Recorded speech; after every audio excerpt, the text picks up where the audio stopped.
What's good, y'all? Shagama Kyle. Welcome back to my channel. Make sure you leave a like, comment, and subscribe. And if you're new, make sure you subscribe. I'm trying to hit 1,000 subscribers, and every subscriber helps. Over here on this channel, we talk about the NBA daily. So if you enjoy the NBA as much as I do, please subscribe.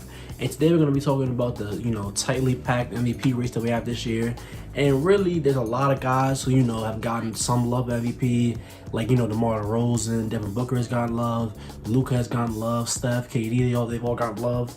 But now as the season is winding down, playoffs next week, regular season's coming to an end, there's really only 3 guys that stand out for the race. And these are probably going to be the 3 finalists for the MVP race, as it's standing right now.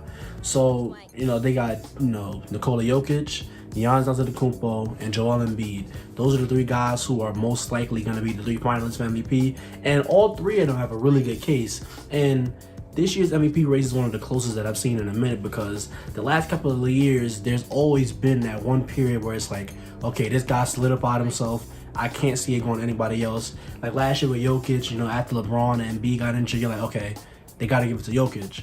And then, the year prior with Giannis, it's like, all right, he's been doing so well. The Bucks got the record and all that. It's definitely Giannis. But I feel like this year, I can't, put my finger on one person and say they've got the stats. They've got the narrative. They got the team wins. They got the record. Like, there's nobody this year that I can just legitimately say they are the MVP. Now, I have somebody who I'm leaning towards for MVP, and I have, others who I think aren't playing as well, because all 3 are playing amazing. All 3 are obviously worthy of MVP. All 3 are obviously, MVP level players, but there's just one guy who I think is just a little bit above the other 2. So let's start off. Let's, look at these stats.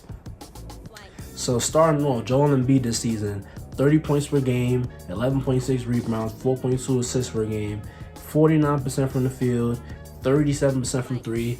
And, Joel Embiid this season, he didn't always have James Harden, so what he was doing to start the season was really, really crazy, because they're missing, their second best player, but yet they're still winning a lot of games. Joel Embiid was putting up just a crazy amount of points, and I feel like this season is the first season where Joel Embiid really put it together, handling the ball wise and just creating from a standstill wise, because before Embiid, he always had, a little mid-range jumper, run a little pick and pops on him, and Embiid, he always had the, inside game, the back down game. But I feel like this year, just as a ball handler and just as an off the dribble shooter, is where he has found this new scoring niche, because the jump up to 30 points per game is a serious jump. And he's only able to do this because he's so smooth and pure from mid-range, and he doesn't need, a guard to get him his shot. So, just what he's been doing as a ball handler this year, it's been crazy. And obviously, he does on defense as a drop defender, as a rim protector, his work there. He's really, really good on that end. And right now he's led the Philadelphia 76ers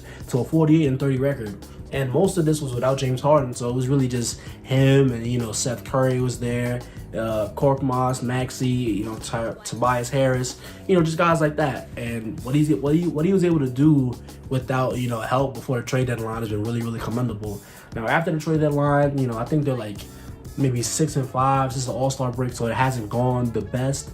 But, he's still putting up, insane numbers. He just had 43 against Cleveland the other day. So Joel Embiid is, really, really high up there in the MVP race. But the next guy I want to highlight is obviously Giannis Antetokounmpo. And Giannis, he's had MVP seasons the last couple of years. Every single season there was a case for him to win MVP. And this season is no different than the rest.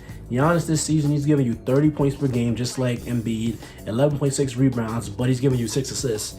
And Giannis this season has added a mid-range to his game that I feel like, as the season is going on, he's getting more and more comfy with it. The, mid-range percentages go up every single month. And I feel like right now he's shooting, I think it's like low 40s in the mid-range. And while that's not like, super crazy, for a guy like Giannis who couldn't even make free throws like 14 months ago, and who couldn't even dream of shooting the ball like 2 years ago, I feel like this has been a crazy advancement in his career. And just when he gets to that elbow area, he just looks so comfy pulling up. And obviously, he's a freight train going to the rim. You can't stop him going to the rim. And you can use him as a screener. He can be off the ball, just running towards the rim, maybe catch a couple lobs. You can dump it down to him with entry passes. But what he's able to do in transition, what he's able to do as a creator, y'all know Giannis's work. He's just an amazing guy. And 55% from the field, 29% from 30% from the three on 3 points a game. The 3-point shot, I don't think it'll ever get to like super average levels, but if he can get to like 31, 32%, I like that shot for Giannis a lot. And Giannis, I would say, is a better defender than Joel Embiid. He's more versatile, but he offers pretty similar levels of rim protection and just help defense. And I wouldn't say that Giannis is the best at guarding on the perimeter, but he's definitely more equipped to do so than Joel Embiid. But yeah, Giannis, he definitely has the case. He's led the Milwaukee Bucks to a record of 48 and 30. And this is with Chris Middleton missing time, Drew Holiday missed time, Brook Lopez missed most of the year, with that back injury. So Giannis has been anchoring, one of the better defenses in the NBA. And, their defensive rating is 14th in the NBA, but that's only because they had to change philosophies, they had to change schemes with, Brook Lopez being out. And, with all their other stars, missing so much time. So for Giannis to have them, I think they're the 3rd seed right now. For Giannis to have them there is just a big, accomplishment in itself. And, the numbers show it. The team record shows it. Giannis is having another MVP level season. But this final guy I want to highlight, he would be my pick for MVP because what he's been able to do just without much help has just been insane. And obviously, y'all know it's going to be Nikola Jokic. Nikola Jokic is giving you 27 points a game. He's giving you 8 assists per game this season, 8 assists, and he's giving you 14 rebounds. But 58% from the field, 34% from 3 on 4 threes a game.